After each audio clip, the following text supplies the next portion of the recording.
The galaxy had known peace for 12 million years, and in all that time, nothing had truly changed. 7 ancient empires ruled everything from the core worlds to the furthest spiral arms, and they called themselves the Conclave of Eternal Thrones, because they believed they would rule forever, and they had good reason to believe this.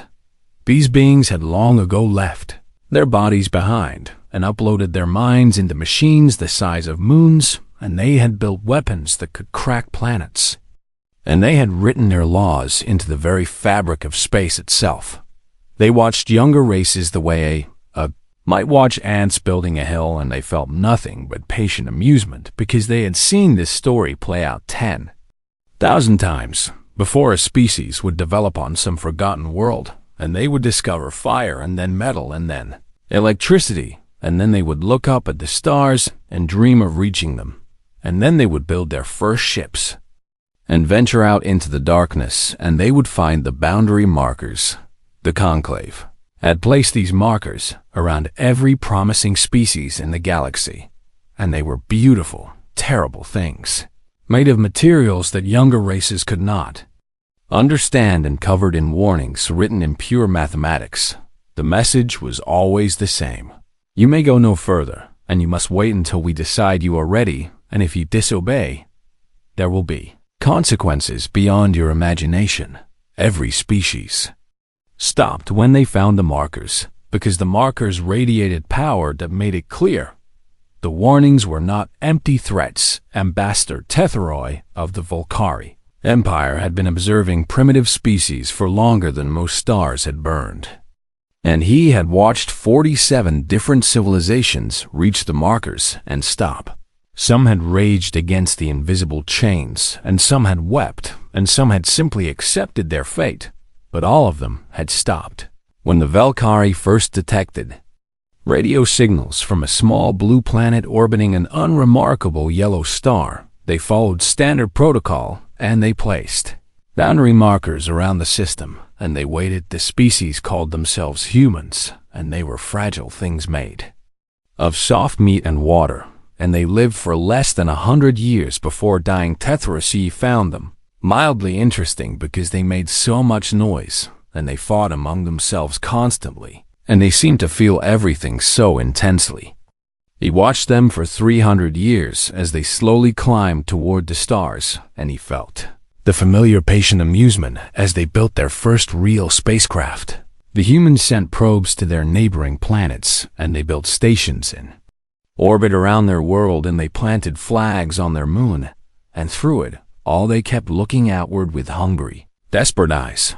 Then they built their first interstellar ship, and they called it the Horizon, and they sent it to the nearest star. Tetheroi watched with mild curiosity as the ship traveled for years through the emptiness, and he waited for the moment when they would find the boundary marker he had placed in orbit around Proxima Centauri. The ship arrived, and it detected the marker, and it stopped. Tetheroi felt the familiar satisfaction of a lesson about to be learned, and he watched as the humans scanned the marker and translated its warnings and understood exactly what it meant. He waited for them to turn around. They did not turn around. Instead, the ship moved forward and passed the marker and continued toward the planet beyond, and Tetheroi felt something he had not felt in 4 million years. He felt surprise. The humans landed on a rocky world they named Providence, and they began building shelters, and they sent a message back to Earth that simply, "We made it, and there is room for everyone."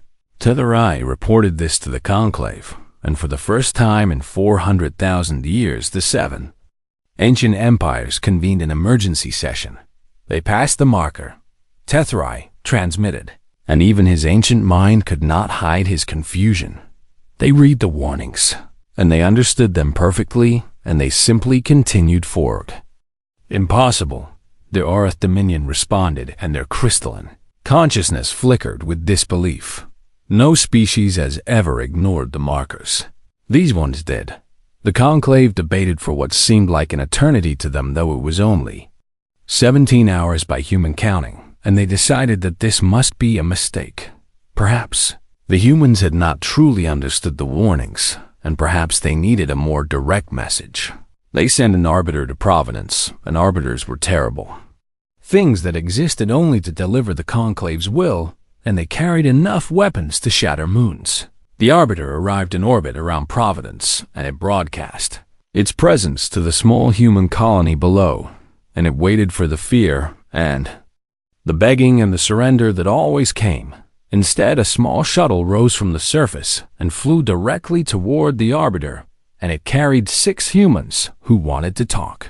The arbiter allowed them to dock because it was curious and perhaps a little confused, and the 6 humans walked into its vast chamber without any visible weapons. Their leader was a woman named Sarah Chun, and she was 63 years old, and she had gray in her hair and lines on her face, and she looked up at the arbiter without flinching. "You must leave," the arbiter said. "You have violated the Conclave's law, and you must return to your home system and wait until you are judged, ready to expand." Sarah Chun listened carefully, and then she smiled, and the smile contained no fear at all. "No," she said. The arbiter had not heard this word spoken to it in 3 million years, and for a long moment it did not know how to respond. "You do not understand," it finally said. "I have the power to destroy your entire colony in seconds, and I have the authority of empires that have ruled since before your species existed, and you cannot refuse." "We understand perfectly," Sarah Chun replied. "We know how powerful you are, and we know we cannot fight you, and we are terrified right now because we are not stupid." "Then why do you refuse?" Sarah Chun looked at the other humans with her, and they looked back at her, and something passed between them that the arbiter could not read. "Because our children are watching," she said. "Because somewhere on that planet below, there are kids looking up at the sky right now, wondering what their parents will do. And we made a promise to them." "What promise?" "That the stars belong to everyone, and that we will never stop reaching for them, and that no one has the right to tell us where we cannot go." The arbiter processed this response, and it felt something strange stirring its ancient circuits, and it realized that it had no protocol for what to do. When a species simply refused to be afraid, it left Providence to report to the Conclave, and behind it the humans began building defensive platforms because they knew this was only the beginning. Sarah Chun watched the arbiter's ship disappear into the darkness, and she allowed herself one moment of pure terror before she pushed it down and turned to face her people. "Well," she said, "I guess we better get to work." The Conclave spent 3 months deciding what to do about the humans, and in all their millions of years of existence, they had never taken so long to make a simple decision. The problem was that they had no procedure for this situation because no species had ever simply said no before. The Valkyrie wanted to destroy the human colony immediately as a lesson to others. But the Arth Dominion cautioned patience because they were curious about these strange soft creatures who did not behave according to any known pattern. In the end, they compromised, and they decided to send a small fleet to Providence with orders to blockade the planet and starve the humans into submission. They expected this would take perhaps a year at most because humans needed to eat and drink and breathe, and surely they would see reason when their supplies ran low. The fleet arrived at Providence and took up positions around the planet, and their commander broadcast a simple message to the colonists below. "You will receive no ships from your home world, and no supplies will reach you, and you will surrender when you realize you cannot survive alone." Sarah Chun received this message, and she called a meeting of all 17,000 colonists, and she told them the truth. "They think we will give up when things get hard," she said. "They think we are like every other species they have ever encountered, and maybe they are right because I do not know if we can survive this." A young man named David Okonkwo stood up, and he was an engineer who had helped build the colony's first power plant, and he looked tired, but his eyes were bright. "We have been surviving hard things since we climbed down from the trees," he said.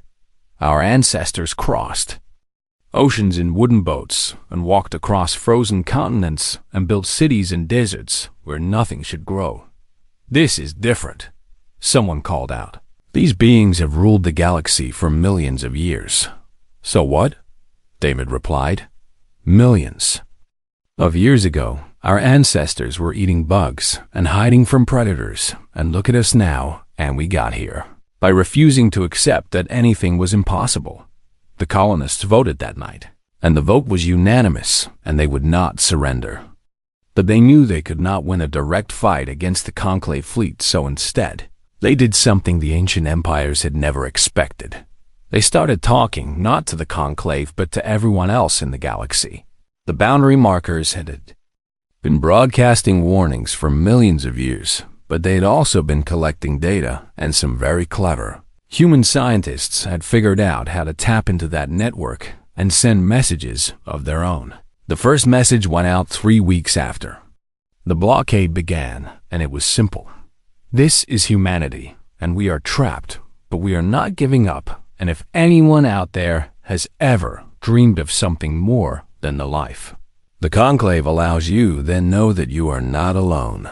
The message traveled across the galaxy at faster than light speeds using the Conclave's own communication network, and it reached thousands of species who have been living under the boundary markers for thousands of years. Most of them ignored it because they had long ago accepted their place in the order of things, and they did not want trouble. But some of them listened. The Shanwei were a reptilian species who had reached their boundary marker 8,000 years ago, and they had been trapped in their home system ever since, and they had never stopped dreaming of the stars they could not reach. Their leader was an old female named Kreshto, and she had spent her entire life studying the marker that held her people prisoner, and she had always believed that someday someone would find a way to break free. When she received the human message, she gathered her council, and she told them what she wanted to do. This is madness, her advisors said. The humans will be crushed, and anyone who helps them will be crushed as well, and we should stay silent and safe. Safe, Kreshto repeated, and her voice was cold. We have been safe for 8,000 years, and in all that time we have done nothing but exist, and our children grow up knowing that the universe is close to them, and you call that safety. It is survival. Survival is not enough, Kreshto said. I would rather my people die reaching for something greater than live forever in a cage. The Shanwei sent a response to the humans, and it said simply, we hear you and we stand with you. Then they did something that shocked the Conclave more than anything the humans had done. They destroyed their own boundary marker. The explosion lit up their system like a new sun, and across the galaxy, the ancient empires watched in disbelief as a species they had contained for 8,000 years suddenly broke free. And then it happened again. The Etheri were an insectoid species who had been trapped for 12,000 years, and they received the human message, and they looked at each other with their compound eyes, and they made their choice. Their marker fell silent, and their ships began moving toward human space. Then the Morval joined, and then the Tessari. And then a dozen more species whose names the humans had never heard, but who had been waiting for this moment their entire existence. Ambassador Tetheri watched all of this happening, and he felt something he had not felt in millions of years. And he realized it was fear. They are building an alliance, he reported to the Conclave. The humans are somehow convincing other species to rebel, and the infection is spreading faster than we can contain it. How is this possible, the Arth Dominion demanded. We have contained these species for thousands of years, and they have never shown any sign of resistance, because they had no hope before. Tetheri replied, the humans have given them hope, and hope is more dangerous than any weapon. The Conclave ordered a massive fleet to assemble, and they decided that the only solution was to destroy the humans completely, and make such an example of them that no other species would ever dare to follow. But as their forces gathered, the alliance of open stars grew larger every day, and ships from dozens of species converged on Providence, where the humans were still holding out against the blockade. Sarah Chun stood on the surface of Providence and watched the Allied ships arrive, and she felt tears running down her face because she had not truly believed anyone would come. David Okonkwo stood beside her, and he was smiling even though he knew the war was just beginning. "They actually came," Sarah said. "Of course they did," David replied. "We asked them to imagine something better, and they did. And once you imagine freedom, you cannot go back to accepting chains." Above them, the Allied fleet took up positions alongside the human defenders and across the galaxy. More species were making the same choice every hour. The Conclave had ruled through fear for 12 million years, but they had forgotten something important. Fear only works when people believe they have something to lose, and the humans had shown everyone that there was something worse than death. There was never having lived at all. The Conclave's grand fleet assembled in the Tessari Expanse, and it was the largest force the galaxy had seen in 3 million years. 12,000 warships from 7 ancient empires gathered in a formation that stretched across light years. And each ship carried weapons that could destroy worlds, and the commanders who led them had been fighting wars since before humans had discovered fire. Admiral Vexenar of the Valkyrie stood at the center of this vast armada, and he looked out at his forces and felt absolute confidence because he had crushed rebellions before. And this one would be no different. The humans and their pathetic alliance will break against us like waves against stone. He broadcast to his fleet, "We will remind the galaxy why the Conclave rules and why resistance is futile." His ships began moving toward Providence, where the Alliance of Open Stars waited with far fewer ships and far less firepower. The Allied fleet numbered only 2,000 vessels, and most of them were old and poorly armed because the species who had joined the humans had been denied advanced technology for thousands of years. Admiral Sarah Chun had been elected to lead the combined forces because it was her people who had started this, and she stood on the bridge of her flagship, the Defiance, and watched the Conclave fleet approaching. "We are outnumbered 6-1, her tactical officer reported. "Their weapons are more powerful and their shields are stronger, and by every calculation we should lose this battle."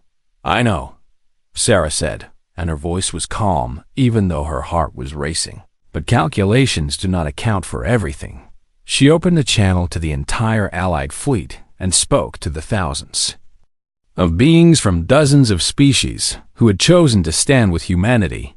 "I will not lie to you," she said. "Many of us will die today, and there's a good chance we will lose this battle, and the Conclave will continue to rule the galaxy as they have for millions of years." She paused and took a breath. "But I want you to think about why you are here, and I want you to remember the moment when you decided to join us, and I want you to hold on to that feeling.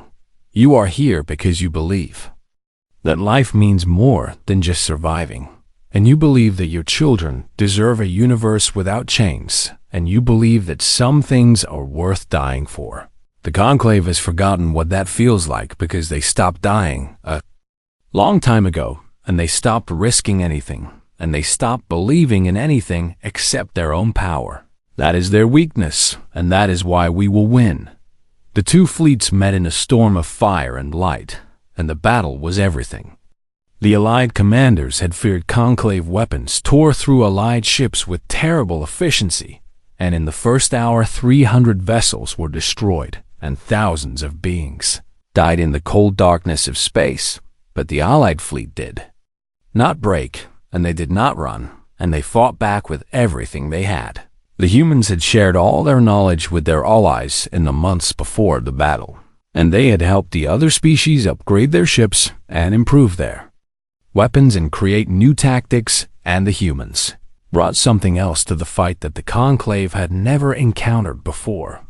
They were unpredictable. Admiral Vexenar had studied the battle patterns of 1,000 species, and he knew exactly how rational beings fought wars, because rational beings always did what made mathematical sense. The humans did not do what made mathematical sense. Their ships broke formation at random moments and attacked from unexpected angles and sacrificed themselves to protect allies when it would have been smarter to retreat. A human destroyer named the Mumbai ran directly into a Valkyrie battleship 5 times its size, and both ships exploded, and the human crew had known they would die, and they did it anyway. Vexenar watched this happen, and he felt that strange, unfamiliar feeling again, and he realized he was afraid. "Why do they not run?" he demanded. "They are losing, and they know they are losing, and any rational species would retreat and regroup." His tactical officer had no answer because the humans were not following any pattern they could predict. And then something changed. David Okonkwo was commanding a small squadron of human fighters, and his ship was damaged, and his weapons were almost depleted, and by every reasonable measure, he should have pulled back. Instead, he led his squadron directly into the center of the conclave formation, where Admiral Vexenar's command ship was coordinating the battle. "David, what are you doing?" Sarah Chun called over the radio. "You cannot survive that run." "I know," David replied, and his voice was steady. "But I can see their command ship, and if I can get close enough, I can disrupt their coordination network and buy you time. You will die. Everyone dies eventually, Admiral, and I would rather die making a difference than live having done nothing." His squadron punched through the conclave defenses, losing ships every second, and David's fighter was hit twice and was burning and falling apart around him. But he reached the command ship, and he crashed directly into its communication array, and the explosion killed him instantly. And across the conclave fleet, chaos erupted as ships suddenly lost contact with each other, and commanders who had never had to make independent decisions found themselves alone and confused. Sarah Chun saw the opening, and she gave the order to attack, and the Allied fleet surged forward and hit the disorganized conclave forces with everything they had left. The battle raged for 6 more hours, and when it was over, the Allied fleet had been reduced to 800 ships, and the conclave had lost 4,000 vessels. It was not a victory in any traditional sense, because the Allies had lost more than half their forces, and the conclave still had overwhelming numbers. But it was something more important. It was proof that the ancient empires could bleed. News of the battle spread across the galaxy faster than any ship could travel. And species who had been watching from the sidelines saw what had happened, and they began to believe. The conclave could be fought, and the conclave could be hurt, and maybe, just maybe, the conclave could be beaten. More species joined the alliance every day, and the war that the ancient empires had expected to end in weeks stretched into months and then years. And through it all, the humans kept moving forward because that was the only thing they knew how to do. Sarah Chun held a memorial service for David Okonkwo and the thousands of others who had died in the battle, and she spoke words that would be remembered for centuries. "They did not die for victory," she said. "They died so that others would know victory was possible, and that is the most human thing I can imagine."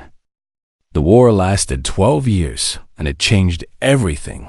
What began as a desperate stand by 17,000 colonists on a rocky world grew into a galactic movement that swept across the stars like wildfire. The Alliance of Open Stars eventually included 137 species, and their combined fleet grew from 2,000 ships to over 50,000, and they fought the conclave in battles that would be remembered for millennia. But the humans knew from the beginning that they could never defeat the ancient empires through military force alone, because the conclave had resources beyond counting and weapons beyond imagining. So they fought a different kind of war. They fought with ideas. Every world they liberated received the same gift, and it was not weapons or ships or territory, but knowledge and technology freely shared with no strings attached. The humans called this policy open hand, and it confused the conclave more than any battle tactic ever could. They are giving away their advantages. Ambassador Tetherai reported to the conclave leadership, and his ancient mind still could not grasp what he was seeing. Every breakthrough they achieve, they immediately share with their allies, and any species that joins them receives everything the humans have learned. This makes no sense. the Earth Dominion replied. Power comes from controlling resources and information, and by giving these things away, the humans are making themselves weaker. And yet, they are winning. It was true, and it was impossible, and it was happening. Every time the humans shared their knowledge with a new ally, that ally became stronger, and they developed new innovations, and they shared those innovations back, and the entire alliance advanced together. The Conclave had kept the younger races weak by hoarding knowledge and restricting technology, and this had worked for millions of years, because isolated species could never threaten the ancient empires. But now the Alliance was learning and growing at a rate the Conclave had never seen before, because 137 species were working together and sharing everything. A Shanwei scientist discovered a new form of shield technology, and within weeks, every allied ship had upgraded defenses. An Icthuri engineer invented a more efficient engine design, and within months, the allied fleet could travel faster than ever before. A human teenager named Maya Okonkwo, who was the daughter of the man who had died at the Battle of Tisari Expanse, figured out how to tap into the Conclave's own communication network, and suddenly the Alliance could hear enemy transmissions. Maya was 19 years old when she made this discovery, and she worked out of a converted cargo bay on a refugee ship, and she had taught herself mathematics from salvaged databases. Because her formal schooling had been interrupted by the war, when Admiral Chun learned what Maya had done, she promoted her to head of Alliance Intelligence. And Maya spent the next 3 years listening to the Conclave's secrets. What she heard changed the course of the war. They are afraid, Maya reported to the Alliance leadership, and her young face was serious. I have been listening to their internal communications for months, and they are terrified of us. That seems unlikely. General Kreshtal of the Shanwei replied, they still outnumber us and outgun us, and they have ruled the galaxy for millions of years. That is exactly why they are afraid. Maya explained, they have ruled for so long that they have forgotten how to handle a real challenge, and they have become rigid and slow, and they cannot adapt to what we are doing. She pulled up recordings of Conclave transmissions and played them for the assembled leaders. The humans do not follow the rules, Admiral Vexenara's voice said. They do not do what they are supposed to do, and I do not know how to predict them. They share everything with each other, another Conclave commander complained. They have no secrets, and they have no hierarchy, and we cannot find their weakness because they have distributed their power among too many species. Why do they keep fighting? A third voice asked, and this one sounded almost plaintive. We have killed millions of them and destroyed thousands of their ships, and they should have surrendered years ago, but they just keep coming. Maya stopped the recordings and looked at the Alliance leaders. They do not understand us, she said. They have lived so long that they have forgotten what it means to be mortal, and they cannot comprehend why we would risk death for something as abstract as freedom. Admiral Chun nodded slowly because she understood what Maya was saying. Their immortality is their weakness, she said. They have nothing left to fight for because they achieved everything they wanted millions of years ago, and now they are just trying to preserve what they have. But we have everything to fight for because we are still dreaming and still reaching and still becoming something new. The Alliance shifted its strategy based on this insight, and instead of trying to match the Conclave in direct combat, they began targeting the foundations of ancient empire power. They destroyed boundary markers across the galaxy, freeing thousands of species who had been contained for millennia. They broadcast the truth about the Conclave's history, showing the younger races how many civilizations had been suppressed or destroyed. Over the eons, they offered peace to any Conclave member who would accept equality with the younger races, and some of the ancient empires began to waver. Tazari hegemony was the first to break ranks, and they sent a message to the Alliance saying they were tired of fighting and tired of ruling, and they wanted to negotiate. Then the Marvel Collective followed, and then 2 more of the 7 ancient empires, and suddenly, the conclave was fracturing from within. Ambassador Tetherai watched his alliance crumble, and he felt something he had not felt since he was young and mortal. He felt old, not physically old, because his consciousness had transcended flesh millions of years ago, but spiritually old and tired and worn down by the weight of endless years. Perhaps we were wrong, he transmitted to the remaining conclave loyalists. Perhaps we were wrong about everything. Do not speak such things, the Orth Dominion replied, but their crystalline voice lacked conviction. We built an empire based on the belief that the strong should rule the weak, and that power was the only thing that mattered, and look where it has brought us. Tetherai looked at the humans and their impossible alliance, and he finally understood what he was seeing. They are not fighting us, he said. They are showing us that there is another way to exist, and they are winning because their way is better. The war would end after. The Treaty of Open Horizons was signed on Providence in the same spot where Sarah Chen had once met the Arbiter and refused to surrender. Representatives from 182 species gathered on that rocky world, and they came from ancient empires and young civilizations and everything in between. Admiral Sarah Chun was 75 years old now, and her hair had gone completely white and her face was lined with the weight of everything she had seen. But her eyes were still bright and fierce. She stood at the center of the gathering, and she looked at the beings around her, and she allowed herself a moment to feel what they had accomplished. We are here to end a war, she said, but more importantly, we are here to begin something new. The treaty established principles that would have been unthinkable 12 years ago. No species could be contained within their home system, and every civilization had the right to explore and expand and reach for the stars. Knowledge and technology would be shared freely among all signatories, and no one would be left behind as the galaxy moved forward together. The ancient empires retained their territories and their wealth, but they lost their authority over others, and they would have to find a new purpose for their endless existence. Ambassador Tetherai of the Velkari signed the treaty on behalf of the remaining conclave. Loyalists and his appendage trembled as he made his mark. After the ceremony, he sought out Sarah Chun because he had questions that had been burning in his mind for 12 years. I must understand, he said, and his voice was quiet. Your species is so young and so fragile, and you live such short lives, and yet you challenged empires that have ruled since before your star was born. Sarah looked at the ancient being, and she saw something in him that surprised her.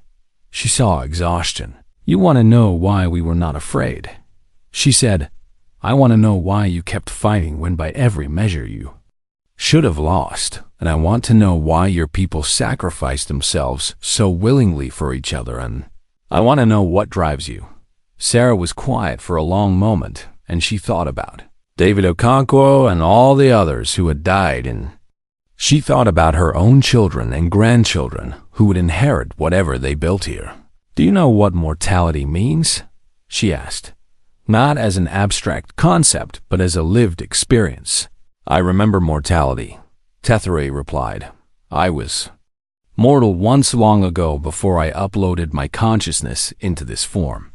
Then you remember what it felt like to know that every moment was precious because there were only so many of them, and you remember what it felt like to love something so much that you would give everything to protect it. I remember, but it was so long ago, and the memories have faded. Sarah nodded because she understood. That is why you lost, she said. Not because your weapons were weaker or your strategy was flawed, but because you forgot what it meant to be alive. We are alive. Are you? Sarah asked gently. When was the last time you risked anything that mattered to you? And when was the last time you felt truly afraid? And when was the last time you wanted something so badly that you would die trying to get it? Tetherai was silent because he could not answer these questions. You have lived for millions of years, and in all that time you have accumulated power and knowledge and control. But somewhere along the way you stopped growing, and you stopped dreaming, and you stopped moving forward. You built walls around yourselves and walls around other species because you were afraid of change. And you were afraid of losing what you had, and fear made you cruel. But here is the truth, Ambassador, and I hope you can hear it. Sarah stepped closer to the ancient being, and she looked up at his towering form without flinching. Moving forward is what life does, and standing still is not safety. It is just a slower kind of death, and every species that ever lived has faced a choice between the comfort of what they know and the terror of what they might become. Humans chose terror every single time because we learned something. In our long struggle to survive on a dangerous world, we learned that the only way out is through. Tetherias processed her words, and something shifted in his ancient consciousness, like ice breaking up after an endless winter. We stopped breathing, he said slowly. That is what happened to us, and we were so focused on preserving ourselves that we forgot how to live. Yes, Sarah said, but it is not too late, and you can start again. And you can learn to dream again, and you can let yourselves change. How? Tetheri asked, and his voice held a desperate hope that surprised them both. By letting go of the fear, and by accepting that you do not have all the answers, and by joining the rest of us as we figure out what comes next. The years that followed the treaty were strange and difficult and wonderful. The ancient empires struggled to adapt to a galaxy where they were no longer supreme, and some of them retreated into isolation, while others began the slow process of learning to be part of a community instead of rulers of one. The younger species spread across the stars, and they made mistakes, and they fought among themselves sometimes, but they also built new wonders and discovered new truths and pushed the boundaries of what was possible. And the humans were at the center of it all, not because they were the strongest or the smartest, but because they never stopped moving forward. Maya Okonkwo, who had once been a teenage refugee listening to enemy transmissions in a cargo bay, became the first human to visit the core of the galaxy, where the oldest stars burned. She stood on an observation deck and looked out at light that had been traveling since before her species existed, and she felt very small and very grateful. David would have loved this, she said to herself, thinking of her father who had died so that this moment could happen. And somewhere in the vastness of space, Ambassador Tetheri watched a group of human children playing on a station that orbited a star that had been forbidden to younger races for 8 million years. The children were laughing and running, and completely unaware of how impossible their existence would have seemed just a generation ago. Tetheri felt something stir in his ancient heart, and he realized what it was. He was breathing again. He was finally breathing again.